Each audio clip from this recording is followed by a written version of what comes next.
वहाँ पर नारीवाद एक संकल्पना के रूप में अस्तित्व में आया।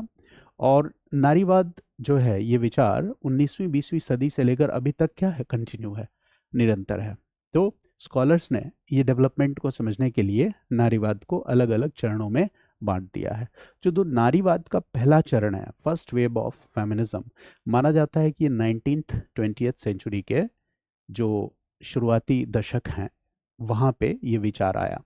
और जब ये विचार आया तो महिलाओं के लिए जो मांग थी, वो जो मेन फोकस था महिलाओं की मांग में, वो क्या था, वोटिंग राइट्स, मतदान का अधिकार। और किन देशों में ये शुरू हुआ, तो ये शुरू हुआ अमेरिका में और ब्रिटेन में। और वोट्स फॉर वुमेन, महिलाओं के लिए मताधिकार, जो पहला वेव था नारीवाद का, उसमें ये बात केंद्र में थी। और भी विषय थे लेकिन ये बात केंद्र में थी।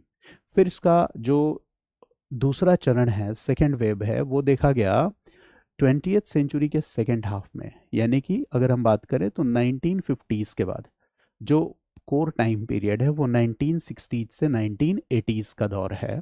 और इस दौर में नारीवाद का दूसरा चरण देखा गया। अब यहाँ पे नारीवाद वोटिंग राइट्स की मांग तो पहले ही कर चुका था और वोटिंग राइट्स मिले भी कई देशों में। और अब यहाँ पे उन मांगों में नई मांगें स्वीकृत हो गई।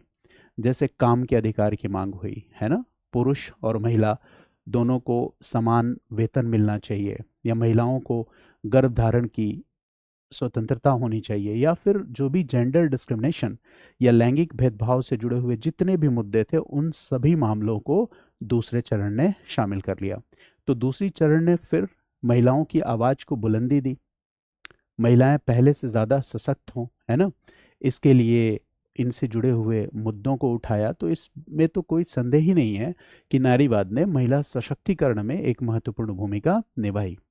अब आता है तीसरा चरण। तो तीसरा चरण माना जाता है कि ये जो 20वीं सदी है, इसके अंतिम दशकों में, यानी 1990s से 2000 के दौर में, कुछ और नए मुद्दे नारीवाद की मांग में शामिल हो गए। वो कौन से मुद्दे थे, यानी कि इसमें एक सबसे महत्वपूर्ण मुद्दा था इंटरसेक्शनलिटी का मुद्दा, जिसको मैं आगे अभी डिस्कस करूंगा।